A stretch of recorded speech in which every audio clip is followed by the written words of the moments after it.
Email, যে ইমেইলটা আমি আপনাকে পড়ে শোনাতে চাই এবং আশা করছি যে ইমেইলটাও অনেক বেশি ভালো লাগবে আপনাদের। তো যেভাবে লিখেছেন সেভাবেই পড়ছি। আসসালামু আলাইকুম রাসেল ভাই, আমি জানি আপনি সবসময় ভালোর দলে, তাই জিজ্ঞেস করলাম না কেমন আছেন। আমি শাফকাত আলামিন আলী। আমি খুলনাতে থাকি। অনেকদিন ধরে ভাবছি ঘটনা শেয়ার করবো, কিন্তু সময়ের অভাবে লিখতে পারিনি। আর এত দূর থেকে স্টুডিওতে গিয়ে বলা সম্ভব না। তাই যদি ভালো লাগে ঘটনাটি পড়ে শোনাবেন। ঘটনাটি আমার সাথে ঘটেছিল 13 মার্চ 2015। দিনটি ছিল শুক্রবার। ঘটনাটি ঘটেছিল বগুড়াতে। আমি পাটের ব্যবসা করাতে পাট নিয়ে প্রায় বগুড়ায় যাওয়া লাগতো। ঘটনাটি যেখানে ঘটেছে সেই জায়গাটির নাম আমি বলছি না, তবে সেটি বগুড়া শহর থেকে 35 থেকে 40 কিলোমিটার ভেতরে, জয়পুর হাটের কিছুটা আগে। জুট মিলটার বর্ণনা একটু দেই। চারপাশে একদম ফাঁকা ধানের জমি, মাছের ক্ষেত, যতদূর পর্যন্ত চোখ যায় কোনো বাড়ি ঘর দেখা যায় না। আমি গিয়ে জুট মিলের গেস্ট রুমে থাকতাম। গেস্ট রুম মিলের ভেতরে ছিল। জুট মিলের সঙ্গে ছিল ইটের ভাটা, দুটোই এক মালিকের। মিলের মেশিন চলার কারণে শব্দ হচ্ছিল বলে ঘুম আসছিল না। তখন সময় প্রায় রাত 11:30 বেশি হবে। আমি মিলের ভেতর থেকে বের হয়ে ইটের ভাটার দিকে গেলাম। ভাটাটা ছিল একদম অন্ধকার। শুধুমাত্র ভাটার ভেতরে, ভাটার অফিসের সামনে একটা লাইট জ্বলছিল। অফিসের সামনে ছিল একটা বড় গাছ এবং গাছটির চারপাশ ছিল ইট দিয়ে বাঁধানো। আমি গিয়ে সেই বাঁধানো গাছটির নিচে বসলাম এবং ফোনটা পকেট থেকে বের করে ফেসবুকিং করছিলাম। চারিদিক অন্ধকার এবং মিলের ভেতরে মেশিন চলার শব্দ সহ পাশ থেকে ঝিঝি পোকার শব্দ শুনতে পাচ্ছিলাম। আমার কেমন যেন একটু ভয় লাগছিল। এই জন্য আমি পকেট থেকে একটা সিগারেট বের করে ধরলাম। ভাবলাম সিগারেট শেষ করে গিয়ে শুয়ে পড়বো। তাছাড়া জুট মিলের ভেতরকার সিগারেট খাওয়া যাবে না, এই ভেবে সিগারেটের অর্ধেক শেষ করে আমি উঠে দাঁড়ালাম। ভাবলাম বাকি সিগারেটটা রাস্তা দিয়ে খেতে খেতে যাই। তাছাড়া আমার শরীরটা কেমন যেন ভার ভার লাগছিল। আমি 8 থেকে 10 পা সামনে এগুতে হঠাৎ শুনতে পেলাম কেউ আমাকে পেছন থেকে ডাকছে, এই যে ভাই একটু দাঁড়ান। আমি পেছনে তাকাতে লাগলাম। দেখলাম সাদা পোশাক পরা একটা লোক আমার দিকে হেঁটে আসছে। আমি ভাবলাম কে না কে হবে, এই ভেবে সিগারেটটা ফেলে দিলাম। লোকটি আমার কাছে এসে জিজ্ঞেস করলো, কেমন আছেন আপনি? আমি বললাম ভালো। আমি লোকটিকে জিজ্ঞেস করলাম, আপনি আমাকে চেনেন নাকি? লোকটি বলল, আজ থেকে 40 দিন আগে আপনার সঙ্গে আমার পরিচয় হয়েছিল। আপনি আমাকে বগুড়া শহরের সাতমাথায় একটা হোটেল থেকে রাতের খাবার খাইয়েছিলেন। তখন আমার মনে পড়লো এর আগের বার যখন বগুড়া এসেছিলাম তখন প্রায় রাত 1:45 মতো বেজেছিল। গাড়ি থেকে নেমে কিছু দূর এগোতেই হঠাৎ পেছন থেকে একটা লোক আমার হাত ধরে বললো, আজ 2 দিন যাবত আমি কিছু খাই না, খুব ক্ষুধা লেগেছে। লোকটাকে দেখে আমার খুব মায়া লাগলো। আমি একটা হোটেল থেকে তাকে পেট ভরে খাওয়ালাম এবং খাওয়া শেষ হলে তাকে 50 টাকার একটা নোট দিয়ে আমি গন্তব্যের উদ্দেশ্যে রওনা হলাম। যাই হোক, ঘটনায় আসে। আমি তাকে দেখে জিজ্ঞেস করলাম, কেমন আছেন? লোকটি হেসে জবাব দিল, বেশ ভালো আছি। আপনি কেমন আছেন? আমি বললাম, জি আমি ভালো আছি। তারপর লোকটি আমাকে বলল যে আমি গত 40 দিন ধরে আপনার অপেক্ষা করছিলাম। আমি জিজ্ঞেস করলাম, কেন, কোনো দরকার আমাকে? লোকটি বলল, না, এমনি দেখতে ইচ্ছে করছিল আপনাকে, কিন্তু আপনার এত রাতে একা একা এখানে আসাটা ঠিক হয়নি। খুব খারাপ করেছেন এত রাতে একা একা এসে। তারপর এই জায়গাটা ভালো না, আর দেরি করবেন না, সাবধানে যাবেন। আমি বললাম, জি আচ্ছা। আমি 5-6 পা এগিয়ে কি মনে হতে পেছনে ফিরে তাকালাম। পেছনে তাকিয়ে আমি আশ্চর্য হয়ে গেলাম। 30 কি 45 সেকেন্ডের ব্যবধান। আমি লোকটিকে আর খুঁজে পেলাম না। আশেপাশে অন্য কোনো রাস্তা নেই যে লোকটি সেই রাস্তা দিয়ে চলে যাবে। বিষয়টা কি হলো আমি ভাবছিলাম। হঠাৎ 4 জন লোক এসে আমাকে ঘিরে ধরলো, বলল কাছে যা আছে দিয়ে দিতে। 2 জন আমার 2 হাত ধরলো, আমার গলায় খুর ধরলো এবং আমার পকেট হাতড়াচ্ছিল। পকেট থেকে মানি ব্যাগ, মোবাইল বের করে নিল। আর একটা ফোন আমার বাম হাতে ছিল। ফোনটা আমি ছাড়তে চাচ্ছিলাম না বলে একজন আমার হাতে খুব দিয়ে অনেকগুলো পোঁচ দেয়। আমার হাতের শিরা কেটে তর করে রক্ত বইতে শুরু করে। ওরা 4 জন আমার সবকিছু নিয়ে পালিয়ে যায়। আমার হাত থেকে এত পরিমাণে রক্ত বের হচ্ছিল যে মনে হচ্ছে এখনই মাথা ঘুরে মাটিতে পড়ে যাব। আমার চোখের সামনে সবকিছু কেমন ঝাপসা হয়ে আসছিল। আমি মাটিতে পড়ে যাব এমন সময় কে আমাকে এসে ধরে ফেললো। আমি লোকটির মুখের দিকে তাকিয়ে দেখলাম কিছুক্ষণ আগে আমি যে লোকটির সঙ্গে কথা বলছিলাম সেই লোকটি আমাকে ধরে রেখেছে। লোকটি আমাকে বলেছিলাম এত রাত্রে আপনার এখানে আসা ঠিক হয়নি। তারপর আমার আর কিছু মনে নেই। একটা সময় মনে হলো সেই লোকটি আমাকে বলছে, আপনার মানি ব্যাগ আপনার বালিশের নিচে, আর মোবাইল 2টি আপনার প্যান্টের পকেটে। আর হ্যাঁ, এগুলো কারোর সঙ্গে বলা বলি করবেন না, যাই ঘটেছে নিজের মধ্যে রাখবেন বলেই লোকটি আমাকে সালাম দিয়ে চলে গেল। আমার ঘুম ভেঙে গেল। আমি উঠে বসলাম এবং আমার বা হাতে খুব ব্যথা অনুভব করছিলাম। হাতের দিকে তাকাতেই দেখলাম 9টি কাটা দাগ। কাটা স্থানগুলো কেবল শুকোতে শুরু করেছে। আমি রীতিমতো চমকে উঠলাম। আমি তাড়াতাড়ি করে গেস্ট রুম থেকে বের হয়ে সেই জায়গায় গেলাম যেখানে আমার হাতে ছিনতাইকারীরা হাত কেটে দিয়েছিল। সেই জায়গাটি তখন রক্তে ভিজেছিল। আমি মিলিটারি সিকিউরিটি গার্ডকে জিজ্ঞেস করলাম, রাতে আমাকে কেউ দিয়ে গিয়েছিল? উত্তর সিকিউরিটি গার্ড যা বলল শুনে আমি একদম অবাক। সে বলল, আপনি তো রাতে বেরই হননি। আমি যদি বের না হই তাহলে আমার হাতে কাটা খুরের দাগ কিভাবে আসলো, আর এই জায়গায় রক্তই বা কিভাবে আসলো? আমি দৌড়ে আবার রুমে আসলাম। দেখলাম বালিশের নিচে আমার মানি ব্যাগ আর হ্যাঙ্গারে ঝুলানো আমার প্যান্টের পকেটে মোবাইল দুটো রাখা আছে। আমি আর কিছু ভাবতে পারছিলাম না। আমি সারাদিন কাজে ব্যস্ত ছিলাম। কাজ শেষ হতে সন্ধ্যা হয়ে গেল। আমি 8:30-এর দিকে মিল থেকে বের হয়ে বাস কাউন্টারের উদ্দেশ্যে রওনা হলাম। কাউন্টারে টিকিট কাটলাম। আমার গাড়ি ছিল 11:45। আমি সময় কাটানোর জন্য বসে বসে পেপার পড়ছিলাম। হঠাৎ আমার চোখ পড়লো পুরোনো এক পত্রিকার উপরে, যেখানে সেই লোকটির ছবি যে আমাকে বলেছিল এত রাত্রে এক এক আসা ঠিক হয়নি। আমি পত্রিকাটি হাতে নিয়ে খবরটি পড়তে রীতিমতো চমকে উঠলাম। পত্রিকাটি ছিল 1 ফেব্রুয়ারি 2015 তারিখের। খবরটি ছিল বগুড়া শহরের ট্রাক চাপায় ভিক্ষুকের মৃত্যু। ওই দিনের পর থেকে আজও প্রায় রাতে স্বপ্নের মধ্যে তার সঙ্গে আমার কুশল বিনিময় হয় এবং সে আমাকে অনেক বিপদে সাহায্য করে। এটাই আমার ঘটনা। ভালো লাগলে পড়ে শোনাবেন। আমার কাছে আরো ঘটনা আছে, সময় পেলে লিখে পাঠাবো। আমার ঘটনার প্রমাণস্বরূপ আমার হাতের কাটা দাগের ছবিগুলো পাঠালাম। শাফকাত আলামিন আলী, সেইনহাটি, দিঘলিয়া, খুলনা। আমি প্রথমে এই ঘটনাটা যখন পড়ছিলাম তখন ভেবেছিলাম যে এই ভদ্রলোক হয়তো এই ছিনতাইয়ের এই গ্রুপটার সাথে হয়তো জড়িত। অনেকে হয়তো ভেবে থাকবেন যে তিনি এসেছেন এবং তিনি এসে বলেছেন জায়গাটি ভালো না, এবং তারপরে মিথ্যে করে বলেছেন যে আপনার সঙ্গে আমার আগেও দেখা হয়েছিল, হোটেলে আপনি আমাকে ভাত খাইয়েছিলেন। তারপরে যেভাবে হয় আর কি, ছিনতাইগুলো যেভাবে হয়, যারা ছিনতাইকারী কবলে পড়েছেন দেখবেন যে প্রথমে একটা পরিচয় দিয়ে বসেন। এইরকম একটা ঘটনা ঘটতেই পারে, কিন্তু যখন ভুলটা ভেঙে যায়, যখন তার আস্তে আস্তে জ্ঞান ফিরছে এবং সেই লোকটি বলছেন যে তার বালিশের নিচে নাকি মানি ব্যাগ এবং তার মোবাইল নাকি তার প্যান্টের পকেটে, ঘটনাটা গোলমেলে লেগে যায়, গোলমাল লেগে যায় সেখান থেকে। এরপরে আরো গোলমাল লাগে যখন দেখে যে সে ঘুম ভেঙে উঠছে তার রুমের ভেতর থেকেই। যদি স্বপ্নও হয়, এটা পুরোটা স্বপ্ন হয়, কারণ সিকিউরিটি গার্ড তাকে জানায় রাতের বেলায় সে বের হয়নি, তাহলে আবার ঘটনাটা গোলমাল লাগে। হাতের কাটা দাগগুলো তাহলে কিভাবে এলো? আর হাতের কাটা দাগের ছবি দিয়ে আমাদের পাঠিয়েছেন, সেই ছবিগুলো আমি দেখেছি। এবং এই ঘটনাটা যদি আপনার সাথে সত্যি ঘটে থাকে এবং আপনি যদি সত্যি লিখে থাকেন তাহলে খুবই আশ্চর্যজনক এবং খুবই আশ্চর্যজনক। আমরা ম্যাক্সিমাম সময় যেটা হয় আমাদের ক্ষেত্রে, যে কোনো ঘটনা বিশ্বাস করি না ততক্ষণ পর্যন্ত যতক্ষণ পর্যন্ত সেটা আমার নিজের সাথে না ঘটে। যখন আমার নিজের সাথে ঘটে তখন খুব একটা স্বাভাবিক ঘটনা আমাদের কাছে অস্বাভাবিক লাগে। মনে হয় যে আরে বাপরে বাপ, আমার সাথে এটা ঘটে গেল। সেই ঘটনাটা অন্য একজনের কাছে শুনলে হয়তো আপনি হাসির পাত্র হয়ে উঠতে পারেন। কেউ হয়তো বিশ্বাস করবে না, কেউ হয়তো বলবে যে আপনি মানসিক কোনো সমস্যায় ভুগছেন, ইত্যাদি ইত্যাদি।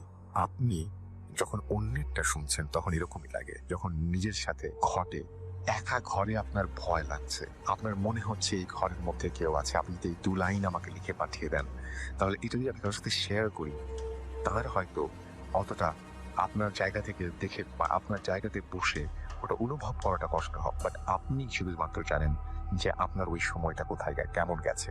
আপনি হঠাৎ করে বাথরুমে ঢুকলেন, বাথরুমে ঢুকে আপনি দেখলেন যে আয়নায় আপনার ছায়া নেই। এই ব্যাপারটা অন্য সবার কাছে খুব অস্বাভাবিক লাগতে পারে, কিন্তু আপনি তো দেখেছেন যে আয়নায় আপনার ছায়া পড়ে, বা আপনি তো দেখেছেন যে আপনার ভেন্টিলেটরে অন্য কারো মুখ, আপনি তো দেখেছেন যে আপনার পেছনে আয়নায় অন্য কারো ছায়া পড়ছে, বা আপনার চেহারাটা পুরোপুরি বদলে গেছে। এই সমস্ত ঘটনা কিন্তু অহরহই ঘটে। ভূত ফিল্ম আপনারা শুনলেন এবং ভূত ফিল্মে যারা আসেন তারা এই ধরনের ঘটনা অসংখ্যবার শেয়ার করেছেন আপনাদের সাথে। আল্লাহ সবচেয়ে ভালো জানেন ঘটনাগুলো কেন ঘটে, কি কারণে ঘটে। আসসালামু আলাইকুম রাসেল ভাই, আশা করি আপনি এবং ভূত ফিল্ম টিমের সকলে ভালো আছেন। আমি ভূত ফিল্মের একজন নিয়মিত শ্রোতা। আমি আমার নাম ঠিকানা উজ্জ্ব রাখতে চাই। স্টুডিওতে এসে ঘটনা শেয়ার করার ইচ্ছে থাকলেও সাময়িক অসুবিধার কারণে আসতে পারছি না। সুযোগ পেলে অন্য সময় আসবো। আমি চাই আপনি আসুন, অবশ্যই আপনি আসবেন।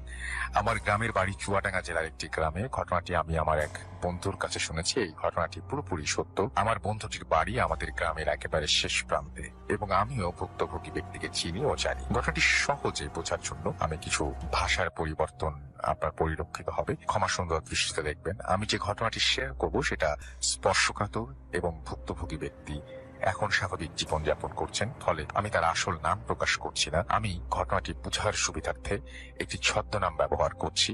ঘটনাটি তার মতো করে বলছি। ঘটনাটি আমার চাচাতো ভাইয়ের বন্ধুর সাথে ঘটে, যার নাম জাহিদ, এটি ছদ্মনাম, যিনি 1999 কিংবা 2000 সালের দিকে আমাদের বাড়িতে লজিং থাকতেন। আমি তখন ষষ্ঠ অথবা সপ্তম শ্রেণীতে পড়ি। জাহিদ ভাই খুবই মেধাবী ছাত্র ছিলেন।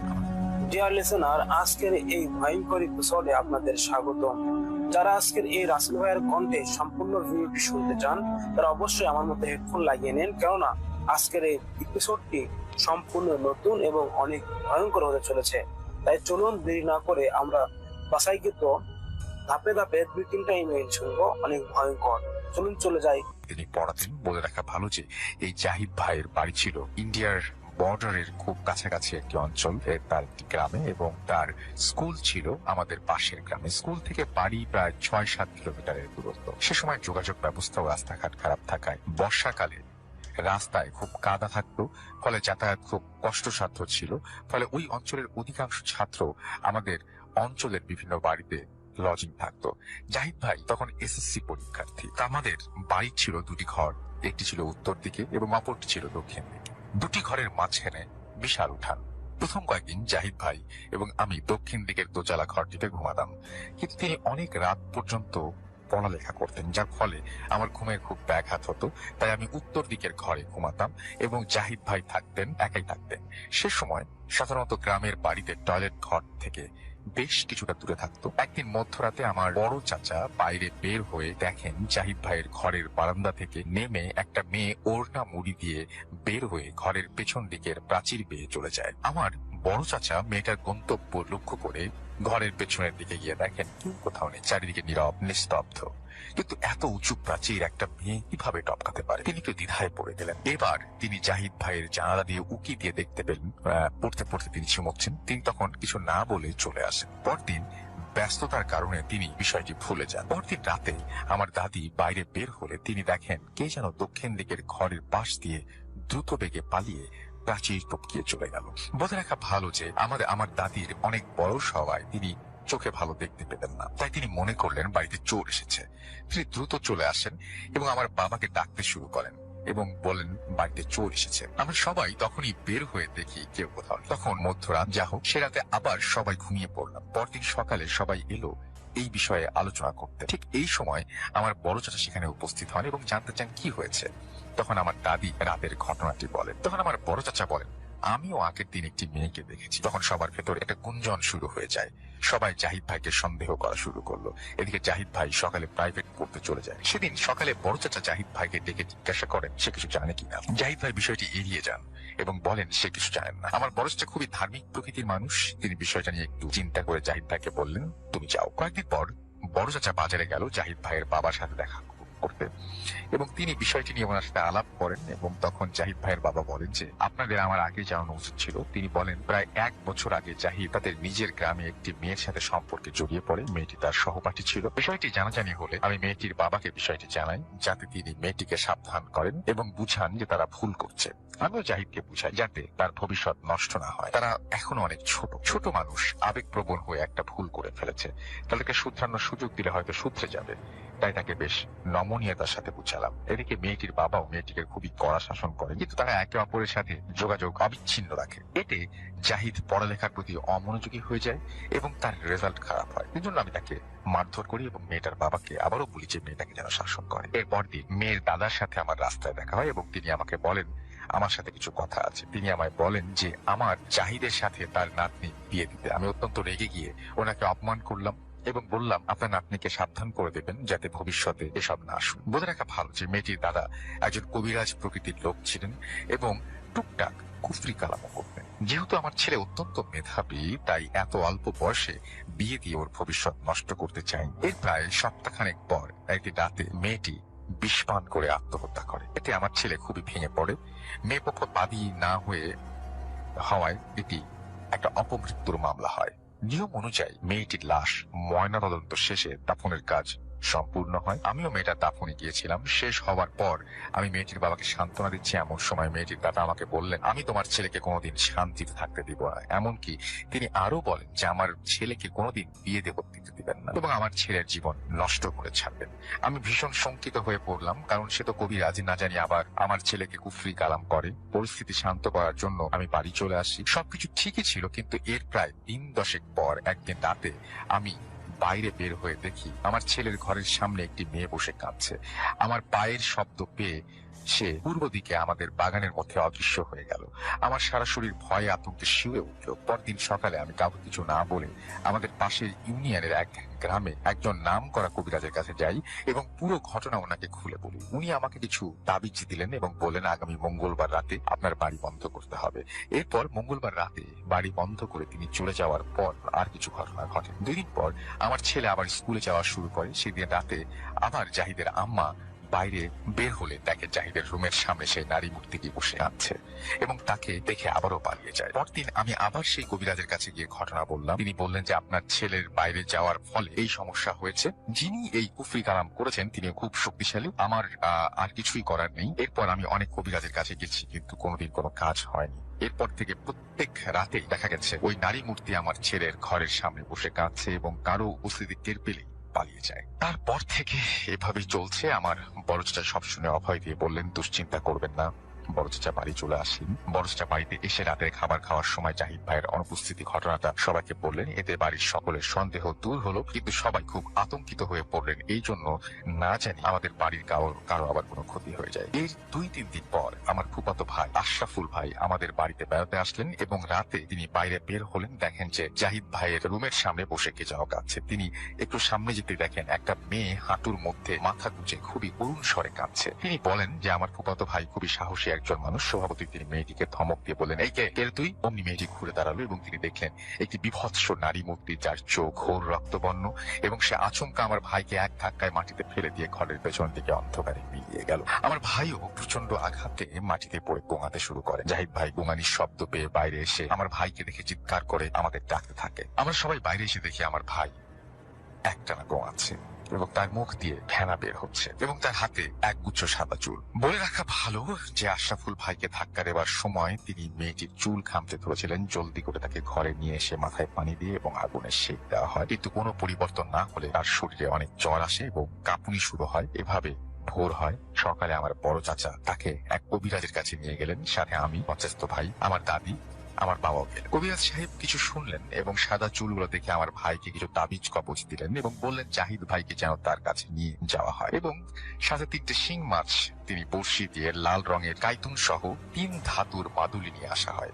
পরদিন জাহিদ ভাইকে তার কাছে নিয়ে গেলে তিনি তাকে ঝাড়ফুঁক দিয়ে শিং মাছের কাঁটাগুলো ভেঙে আরো কিছু উপকরণ দিয়ে তাবিজ দিলেন এবং মাছগুলোকে বড়শিতে গেঁথে বললেন এগুলো পরিত্যক্ত কোনো বাড়ি কোথাও গাছের ঢালে ঝুলিয়ে রাখতে, তাহলে আর কোনোদিন জাহিদ ভাইয়ের সাথে এমন ঘটনা ঘটবে না। কবিরাজের কথা মতো আমাদের পাশের গ্রামের এক পরিত্যক্ত কুঠি বাড়িতে একটা গাছের ডালে ঝুলিয়ে দিয়ে আসা হলো। এরপর থেকে আমাদের বাড়িতে থাকা অবস্থায় আর কোনোদিন এরকম সমস্যা হয়নি বা ঘটেনি। এর প্রায় 6 মাস পর পরীক্ষা শেষে তিনি আমাদের বাড়ি থেকে চলে যান। যেহেতু জাহিদ ভাই আমার চাচাতো ভাইয়ের বন্ধু ছিলেন, তাই আমরা ওনার খবর পেতাম। তবে এরপরও তিনি অনেকবার আমাদের বাড়িতে এসেছেন। এর অনেক বছর পর জাহিদ ভাইয়ের সাথে একদিন আমার দেখা হয়। তিনি এখন বাংলাদেশের রেলওয়েতে চাকরি করেন। 2 ছেলে মেয়ে নিয়ে খুব সুখের সংসার। তিনি আমাকে বলেন যে এরপর আর কোনো সমস্যা হয়। এই ছিল ঘটনা। যদি ভালো লাগে শেয়ার করবেন। আমার সংগ্রহে আরো কিছু ঘটনা আছে, সেগুলো পরবর্তী লিখে পাঠাবেন এবং আপনি আশা করছি আসবেন আমাদের সাথে। প্রিয় রাসেল ভাই, আশা করি খোদার অশেষ রহমতে ভালোই ছিলেন। জানি ভালো থাকেন, তাই আর জানতে চাইলাম না। আমি এফএমের একজন নিয়মিত শ্রোতা। অনেকদিন ধরেই আমার ও আমার পরিবারের সাথে ঘটে যাওয়া কিছু ঘটনা শেয়ার করব ভেবে সময় ও সুযোগের অভাবে সেটা হয়ে ওঠে না। ঘটনাগুলো হয়তো খুব থুতুরে না মনে হলেও আমি ও আমার পরিবারের ওপর অনেক বড় দাগ রেখে যাওয়া কিছু স্মৃতি। যাই হোক, কথা না বাড়িয়ে ঘটনা শুরু করা যাক। পূর্বেই বলে রাখা ভালো যে আমাদের পরিবারের সাথে ঘটে যাওয়া এই ঘটনাটা অনেকগুলো দুর্ঘটনার সমষ্টি। যশোর জেলার অভয়নগর থানার নোয়াপাড়া পৌরসভার কোনো এক জায়গায় আমাদের গ্রামের বাসা। আমার বাবা ছোটবেলা থেকেই ছিলেন অনেক সাহসী এবং বেপরোয়া। 1980 সালে আমার বাবা ও আম্মার বিয়ে হয়। ঘটনার শুরু অনেকটা তখন থেকেই। বলে রাখা ভালো, পৈতৃক সূত্রে আমার দাদুর অনেক জায়গা জমি ছিল এবং আমার বাবা বিয়ের পরে দাদুর থেকে কোনো একটা কারণে আলাদা হয়ে যায় এবং দাদুর সীমানার একেবারে শেষের দিকে বাসা তৈরি করেন। যদিও আমার বাবা যখন বাড়ি বানাতে শুরু করেন তখন তার দাদিরা তাকে ওইখানে থাকতে নিষেধ করেন, কারণ জায়গাটা ছিল ভুতুড়ে এবং বিপদ সংকুল। কিন্তু বেপরোয়া ও সাহসী হবার কারণে বাবা কারো কথার তোয়াক্কা না করে সেখানে ঘর তোলেন।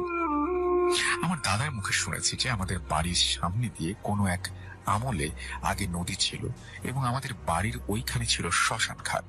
আশ্চর্যজনক হলেও সত্য যে এখনো ওখানকার সকল পুকুরগুলো একই সারিতে আছে এবং এরই একইভাবে ভৈরব নদীতে মিশেছে। যাই হোক, ওখানে এক শিমুল গাছ ছিল শুনেছি, যেটা ছিল অনেক বড় এবং পুরনো এবং তার নিচ থেকে নাকি বিভিন্ন সময় বিভিন্ন খাবারের গন্ধ পাওয়া যেত। যাই হোক, বাড়িতে থাকা শুরু করার পর আব্বু এবং আম্মুকে অনেক অদ্ভুত ও ভুতুড়ে ঘটনার সম্মুখীন হতে হয়। যেমন কখনো রাতে বাইরে বেরিয়ে দেখতে পেতেন যে বিশাল সাইজের কোনো একটা বড় ধরনের গরু অনেক উঁচু এবং উঁচু উঁচু মগ ডালের পাতা ভেঙে সে খাচ্ছে। কখনো বা ছায়ামূর্তি রান্নাঘরে মাছ ভাজির সময় জানালা দিয়ে কেউ হয়তো বা যাচ্ছে, ইত্যাদি ঘটনা। এবং এই ঘটনাগুলো অদ্ভুত শোনা গেলেও সত্যি। এবার প্রকৃত ঘটনায় আসি। পূর্বে যা উল্লেখ করছি, শিমুল গাছটি আমাদের অনেক ক্ষতি করত। যেমন ওটার নিচে পুকুরে ছায়া পড়তো, যে পুকুরে মাছ চাষের অন্তরায় হয়ে দাঁড়ায় এবং অনেকগুলো গাছের ও ক্ষতি করত। এরকম নানাবিধ কারণে স্থান সংকুলন করতে আব্বু সিদ্ধান্ত নিয়েছিলেন যে গাছটি কেটে ফেলবেন। কিন্তু বাবা যখন গাছটি বিক্রি করে দেন তখন এক রাতে শুভে সাদেকের দিকে তিনি উপলব্ধি করেন কে যেন তার জানালার কাছে এসে ভারী কণ্ঠে বলছে, গাছটি কাটিস না, তোর অমঙ্গল হবে। এই কথা শোনার পর এবং যেহেতু গাছটি ছিল অনেক পুরনো, তাই তিনি আমার দূর সম্পর্কের এক দাদু, যিনি পেশায় ফকির, তার কাছে যান এবং এই খবর নিতে যে গাছটি কাটলে কোনো ক্ষতি হবে কিনা। কিন্তু তিনি জানেন না যে তিনি জিনের মারফত জানতে পেরেছেন যে আশেপাশে আর অনেক বড় বড় শিশু গাছ আছে, সুতরাং কোনো প্রবলেম হবে না। তিনি জানতে পেরেছেন জিনের মাধ্যমে এটা। যেই শোনা সেই গাছটি কাটবার জন্য প্রস্তুতি নেওয়া শুরু হয়ে যায় এবং সেখান থেকে ঘটনার শুরু পরিবারের সাথে। বলে রাখা ভালো যে আমরা ছিলাম 2 ভাই 2 বোন, আমি সবার ছোট এবং আমি জন্মগ্রহণ করি নাই তখন। আমার বড় ভাইয়ের বয়স ছিল মাত্র 8 মাস। গাছ কাটা মাত্রই আমার বড় ভাই এবং আব্বু মারাত্মক অসুস্থ হয়ে যাওয়া শুরু করেন এবং অনেক কষ্টে সুস্থ হন। কিন্তু ঘটনা এখানেই শেষ হয় না। তখন থেকেই একটার পর একটা ঘটনা ঘটে আমাদের পরিবারের সাথে। যেমন ছোট অবস্থায় আমার বড় ভাইয়া একদিন পানিতে পড়ে যায়, যদিও তার পরিবারের লোকজন তাকে উদ্ধার করে। তারপর একদিন যখন সে মাত্র দাঁড়াতে পারে তখন দেখা যায় সে খেলা করছে আর তার সামনে অনেক বড় একটা সাপ। যদিও তাকে কামড় দেয়নি, কিন্তু পরিবারের লোকজন দেখা মাত্র সাপ বিষ চলে যায় এবং আরেকটু হলে সে কয়েকবার গাছ থেকে পড়ে যায়, এরকম একটা অবস্থা। এবং তখন সে বলে যে কি যেন তাকে ধাক্কা দিয়ে গাছ থেকে ফেলে দিয়েছে, সে পড়ে যায় গাছ থেকে। এরকমই চলতে থাকে। এরপর ভাইয়ার বয়স যখন 7 বছর হয় তখন আমি জন্মগ্রহণ করি এবং ছেলেবেলা থেকেই আমিও অদ্ভুত কিছু জিনিস লক্ষ্য করতাম। যেমন আমি অহেতুক ভয় পেতাম, বিশেষ করে আমি একা ঘুমলেই অদ্ভুত কিছু স্বপ্ন দেখতাম যেখানে আমাকে টেনে নিয়ে যাওয়া হতো, এটা আমি উপলব্ধি করতে পারতাম। কিন্তু আসলে আমি ঘরেই থাকতাম এবং আমি গভীর রাতে যখনই উঠতাম তখনই কিছু ছায়ামূর্তির আনাগোনা লক্ষ্য করতাম আমাদের চারপাশে। এই বিষয়টা অনেক ছোটবেলা থেকে দেখতে দেখতে এমন হয়ে গিয়েছিল যে পরবর্তীতে এটিতে আমি ইউজড হয়ে যাই, ভয় পেতাম না। আমার ভাইয়া মাদ্রাসায় পড়তেন। যখন তিনি হেফজোখানায় ভর্তি হন কিছুদিন পরেই ঘটে সব থেকে হৃদয় বিদারক ঘটনা। আমি আর আমার আম্মু তখন ঢাকায় ছিলাম। বাসায় ছিল শুধু আব্বু আর বড় ভাইয়া। গভীর রাতে ভাইয়া একা একা বাইরে যায়। প্রাকৃতিক প্রয়োজনে। আমি প্রথম দিকে উল্লেখ করেছিলাম যে শিমুল গাছটি কেটে ফেলা হয়েছে, তার পাশেই বড় একটা শিশু গাছ ছিল। সে দেখে যে কি যেন একটা অবয়ব অনেক লম্বা শরীর এবং পা ঝুলিয়ে গাছের মগ ডালে বসে রয়েছে এবং তার পা উঁচু, গাছটির মগ ডালে হতে মাটি ছুঁয়ে আছে। এটি দেখে ভাইয়া অত্যধিক রকমের ভয় পায়। তখন সে তাড়াহুড়ো করে রুমে ঢুকলো এবং বাবাকে জিজ্ঞেস করে কি হয়েছে। তখন বাবা সবকিছু শোনা মাত্রই সেখানে ছুটে যায় এবং আশেপাশের সব জায়গায় ঘুরে দেখায় কিছু নেই। সে দেখে যে কিছু নেই এবং তবুও তার ভয় কাটেনি। তারপর অনেক হুজুর, কবিরাজ এবং ডাক্তার দেখানো হয়, কিন্তু ভয় পাওয়ার পর থেকে তার বুকে ব্যথার প্রবলেম হয় এবং সেটা থেকে তার পরিত্রাণ মেলে না। পরবর্তীতে কিছুদিনের মাথায় সামান্য ডায়রিয়া জনিত কারণে ভাইয়া পরলোক গমন করে। ভাইয়া মারা যাবার পর থেকে আমাদের সাথে বিভিন্ন রকমের ঘটনা ঘটতে থাকে, যা ইতোপূর্বে ঘটা ঘটনাগুলো থেকে ভিন্ন। যেমন আমার ভয় পাওয়ার মাত্রা আরো বেড়ে যায় এবং আমি ঘুমানোর জন্য চোখ বন্ধ করলেই বিভিন্ন রকমের ভয়ঙ্কর জায়গায় চলে যেতাম এবং ভয়ঙ্কর প্রাণীর মুখোমুখি হতাম। আমার এই সমস্যা সমাধানের জন্য অনেক হুজুর, কবিরাজ ও ডাক্তার দেখানো হয়েছিল এবং যেখানে যে হুজুরের সন্ধান পেয়েছেন আমার বাবা মা, সেখানে গিয়েছেন। সেখান থেকে তাবিজ আমার কাছে রেখেছে, কিন্তু কোনো কিছুতেই যেন সমস্যার সমাধান হয় না। একদিন ঘটনা এখানেই শেষ নয়। আল্লাহর কাছে অনেক ডাকাডাকির পর একদিন আব্বু স্বপ্ন দেখলেন। কে যেন স্বপ্নে এসে বলল দ্রুত এই বাড়ি ত্যাগ করতে। এখানে বলে রাখা ভালো যে আমার বাবা ছোটবেলা থেকেই 5 ওয়াক্ত নামাজ আদায় করতেন এবং কোনো বড় সমস্যায় পড়ার আগেই কেমন যেন টের পেয়ে যেতেন। এদিকে নতুন বাড়ি বানিয়ে উঠতে একটু কালক্ষেপণ হওয়ায় আমার বাবা ওই একই স্বপ্ন দেখলেন, কিন্তু এবার একটু ভিন্ন ভাবে। তিনি দেখলেন যে সাদা কাফন পরা কোনো এক লম্বা অবয়ব তাকে বলছে যে তুই বাড়ি ছাড়বি বলে ছাড়ছিস না, তোর অসুবিধা হবে। ঠিক তার পরদিনই আমার খেলাধুলার সময় পেটে তীব্র আঘাত পায় এবং দম নিতে না পেরে জ্ঞান হারিয়ে ফেলি আমি। তারপর থেকে আমার নানু বাড়িতে আমাকে পাঠানো হয় যতদিন পর্যন্ত বাড়ি তৈরির কাজ সম্পন্ন না হয়। এদিকে আমাদের নতুন বাড়ির কাজ সম্পন্ন হওয়ার পর আমরা নতুন বাসায় উঠি, কিন্তু তাতে কি আমাদের ওপর এই নির্যাতন চলতেই থাকে। আরেকটা ঘটনা বলি। যখন আমার বড় কাকু বেঁচে ছিলেন এবং আমার বয়স 10-এর মতো, বাবা এক দাওয়াতে একা গিয়েছিলেন আমাকে কাকুর কাছে রেখে। তখন আম্মাও বাড়িতে ছিলেন না, অসুস্থ থাকায়। এদিকে বাবার ফেরার সময় তার বাসে একটা দুর্ঘটনার কবলে তিনি পড়েন এবং তার ফিরতে রাত 11টার মতো বাজে। আর যেদিন ঘটে এই ঘটনা, সেদিনে আরেকটা অদ্ভুত ঘটনা ঘটছে। এসার পরপরই আমি শুনতে পাই আমার বাবা বাসায় এসে আমাকে ডাকছেন। দ্বিতীয়বার আমি আব্বু বলে চিৎকার করলে তিনি ডাক শুনেন, কিন্তু এইবার তিনি ডাক শুনেছিলেন আমাদের সেই পুরনো পরিত্যক্ত বাড়ি থেকে।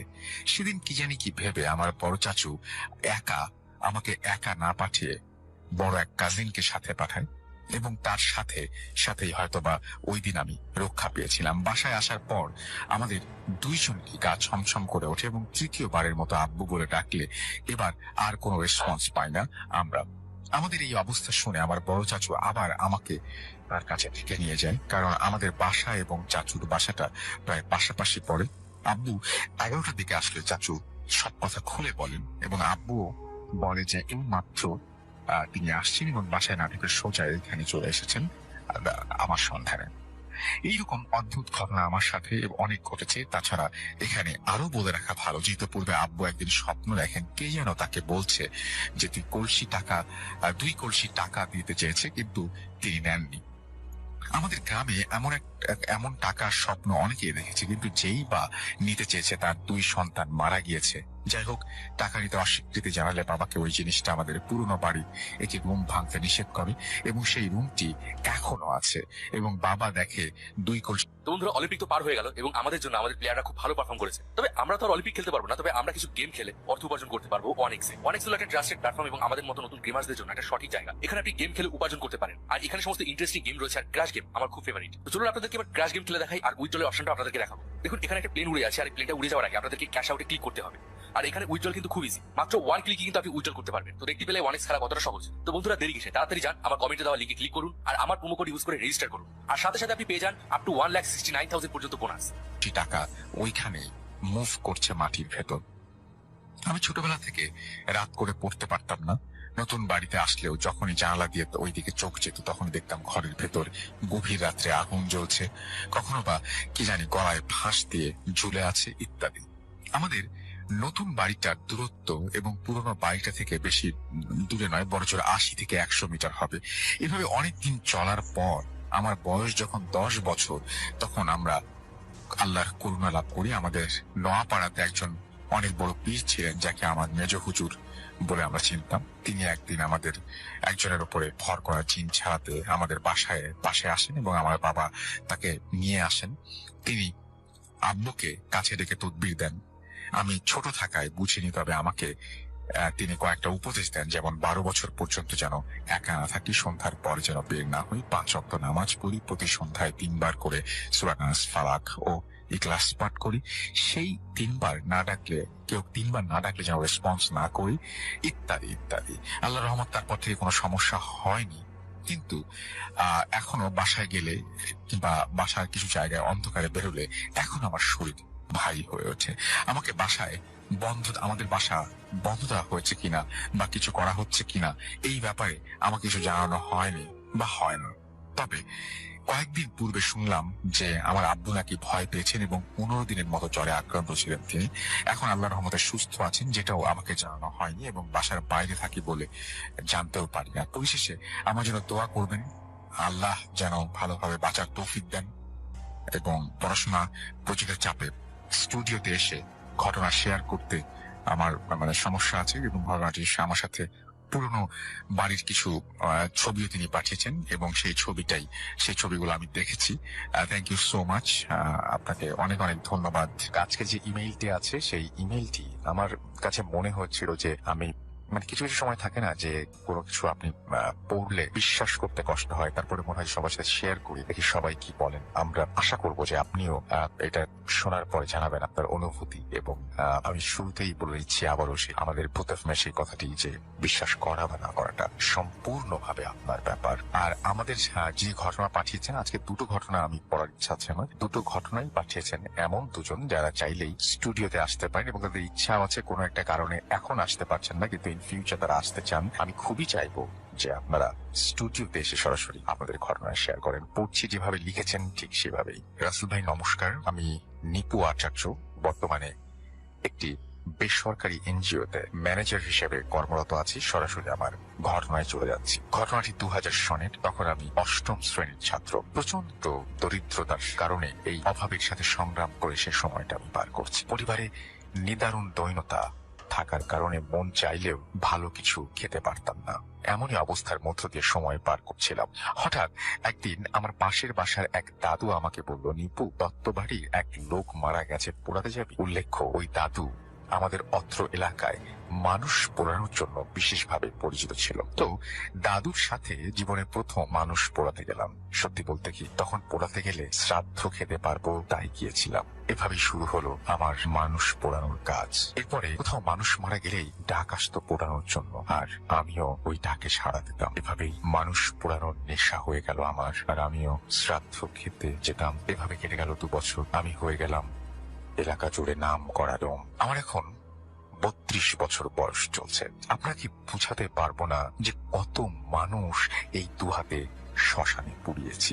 এই অভ্যেসটা আজও পুরোপুরি ছাড়তে পারিনি আমি। মানুষ পোড়ানোর এক ভয়ঙ্কর শিক্ষা আজ আপনার সাথে শেয়ার করলাম, ভালো লাগলে পড়ে শোনাবেন। ঘটনাটি 2004 সনে। আমার বন্ধুর নাম প্রকাশের অপারগতায় ক্ষমা চেয়ে নিলাম। সেদিন অন্যান্য দিনের মতোই আমি টিউশনি করতে গিয়েছিলাম। তখনও আমাদের গ্রামের সব জায়গাতে বিদ্যুৎ পৌঁছায়নি। গ্রামের অনেক অংশই বিদ্যুৎবিহীন ছিল, তাই হাতে একটা হ্যারিকেন নিয়ে টিউশনি করতে গিয়েছিলাম।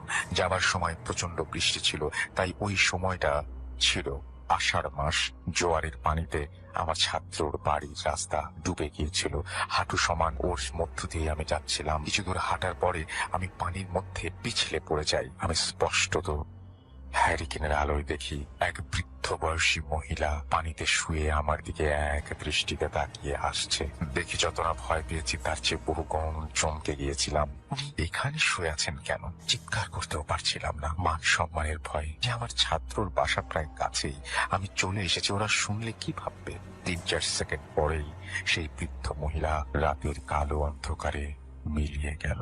সেদিন আর পড়াতে পারিনি আমি। কিছু সময় ওদের বাসায় বসে আবার বাড়িতে চলে আসি। রাতে খাবারের শেষে আনুমানিক 10টার দিকে কেউ একজন আমার নাম ধরে 3-4টা ডাক দিল। ঠাকুমার দরজা খুলতেই দেখি শম্ভু কাকা, আমার এক বিশেষ বন্ধুর ছোট কাকা। শুনতে পেলাম আমার ওই বন্ধুর মা মারা গেছেন একটু আগেই। উল্লেখ্য যে উনি বহুদিন ধরেই বিছানায় শয্যাশায়ী ছিলেন, তাই তাকে কেউই পোড়াতে রাজি ছিল না। ওই দিন কেন যেন আমার যেতে ইচ্ছা করছিল না। একে তো সেই ঘটনা মনের মধ্যে উকি মারছিল, তারপরে অন্ধকার রাত, বৃষ্টি, সব মিলিয়েই আমার মন যেতে চিচ্ছিল না। ওনার পীড়াপিড়িতে একসময় আর না যেয়ে পারলাম না। আমার মনে হলো আর যাই হোক, আমার বন্ধুর মা তো যাই, কিছু হবে না। রীতিমতো আমি আর সেই দাদু গেলাম পোড়াতে। মানুষ যে কতটা বিবেকহীন হতে পারে সেটা সেদিন বুঝতে পেরেছিলাম। বাড়ি ভর্তি ঘর, প্রায় 15 ঘর বাসিন্দা, কিন্তু সবাই দরজা বন্ধ করে রেখেছে, কেউ এগোয় না, কেননা সে অসুখে মারা গেছে। আষাঢ় মাস, রাত প্রায় 1টা বেজে গেছে। শ্মশানে মরদেহ তুলে আগুন জ্বালাতে মানুষ মাত্র আমরা 5 জন। একটা খালের পাশে ওদের শ্মশান খোলা ছিল। এরপরে শুরু হলো অদ্ভুত সব ঘটনা। লাশের গায়ে আগুন লাগার প্রায় 20 মিনিট পরে লাশ শ্মশান থেকে ছিটকে পড়ে গেল। সত্যি বলছি, মনে প্রচন্ড ভয় লেগেছিল সেদিন।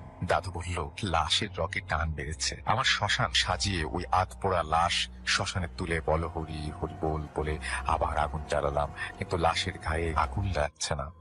এভাবে প্রায় ভোর রাত পর্যন্ত লাশ পোড়ানোর সব চেষ্টাই করেছি, কিন্তু লাশ পুড়ছিলই না। চারিদিকে শুনশান, নিরাপত্তা। আমরা মাত্র 5 জন লোক। অঝরে বৃষ্টি পড়ছে, রাতের শেষ ভাগ। দূরে কুকুরগুলো করুণ ভাবে ডাকছে। এভাবে যেহেতু লাশ পুড়ছেই না, এবার আমার বন্ধুর মামা সিদ্ধান্ত নিলেন লাশ গঙ্গায় দান করবেন। অবশেষে আমরা কলা গাছের ভেলা বানিয়ে ওই আধপোড়া লাশের শরীরে 8-10 খানা ইট বেঁধে ওই ভেলায় করে খাল বেয়ে নদীতে নিয়ে গেলাম এবং নদীর মাঝখানে যে ওই লাশ ডুবিয়ে দিয়ে আসলাম। সেই রাতে আর তেমন কিছুই হয়নি। ঠিক পরের দিন আমি আবার নিয়ম মতো রাতে হ্যারিকেন নিয়ে টিউশনিতে গেলাম। টিউশনি শেষ করে আমার বাসায় আসার পথে একটা ব্রিজ পড়তো। গ্রামের রাস্তায় বৃষ্টি থাকার কারণে একদমই নীরব ছিল জায়গাটা। আমি ব্রিজ পার হয়ে আসছি, হঠাৎ নদীর দিকে দৃষ্টি যেতেই আমি স্পষ্টত দেখছি গত রাতে আধ পোড়ানো সেই লাশ নদীর ওপর দিয়ে হেঁটে হেঁটে আমার দিকে এগিয়ে আসছে। আমি যে অন্যদিকে দৌড় দেব সেই শক্তি আমার গায়ে ছিল না। দেখছি আমার কাছে কাছে এসেই তার পোড়া ডান হাতখানা আমার গলার দিকে লম্বা করে এগিয়ে দিচ্ছে। আমি চিৎকার করতে চাইলেও আমার গলা থেকে কোনো শব্দই বের হচ্ছিল না। যেটুকু মনে পড়ে, আমি ব্রিজের উপরে থানার ঘাটে শুয়ে আছি, আর আমার চারপাশে অনেক মানুষ, মা, ঠাকুমা আমার মাথার কাছে বসে কান্না করছে। আজও আমি কোনো মৃত্যুর সংবাদ শুনলেই কেন যেন পোড়াতে যেতে ইচ্ছে করে। সেই নেশা আজও কাটেনি। আজও শ্রাদ্ধ খাওয়ার জন্য নয়, একমাত্র নেশার কারণেই পোড়াতে যেতে ইচ্ছে করে।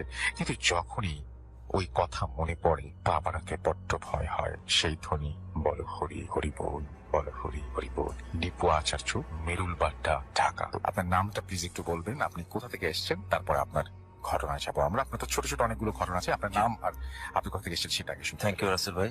আমি রাইয়ান তেরিয়া থেকে এসেছি। প্রথমেই যে ঘটনাটা আমি শেয়ার করতে চাইবো আজকে, সেটা কিছুটা স্বপ্ন রিলেটেড। আপনাকে যেটা আমি বলছিলাম বাইরে, ব্যাপারটা ছিল এরকম। আমাদের বাসা যেহেতু তেজগাঁয়ে, ওই টাইমটায় আমরা গ্রাউন্ড ফ্লোরে থাকতাম। তো একদিন রাতে ঘুমালাম। তো ঘুমানোর পর হঠাৎ করেই আমি অল অফ এ সাডেন আমি দেখতে পেলাম যে আমি আমার নানার বাসায় চলে গেছি। আচ্ছা, ওই মুহূর্তে। এবং আমার নানার বাসা ছিল ধানমন্ডিতে। প্রচুর আসা যাওয়া ছিল নানার বাসায়। সো ওখানের এনভায়রনমেন্টটা আমার খুব বেশি পরিচিত। অন্ধকার অবস্থাতেও আমি সম্পূর্ণরূপে বুঝতে পারছিলাম আমি ওই মুহূর্তে আমার নানা নানুর যে রুমটা ছিল ওই রুমে আমি ভাসছি। ভাসছেন আপনি? আমি ভাসছি এবং আমি অন্ধকারে ফ্যানের যে শব্দটা হচ্ছে খুবই পরিচিত শব্দ। আমি সেটা টের পাচ্ছি এবং আমি বিভিন্ন আসবাবপত্র ছুঁয়ে দেখছি, ধরছি। ইভেন আমার নানা নানুর রুমের সাথে একটা ছোট বারান্দা ছিল। আমি ওই বারান্দাতেও গেলাম, ওটা গ্রিল করা ছিল পুরাটা।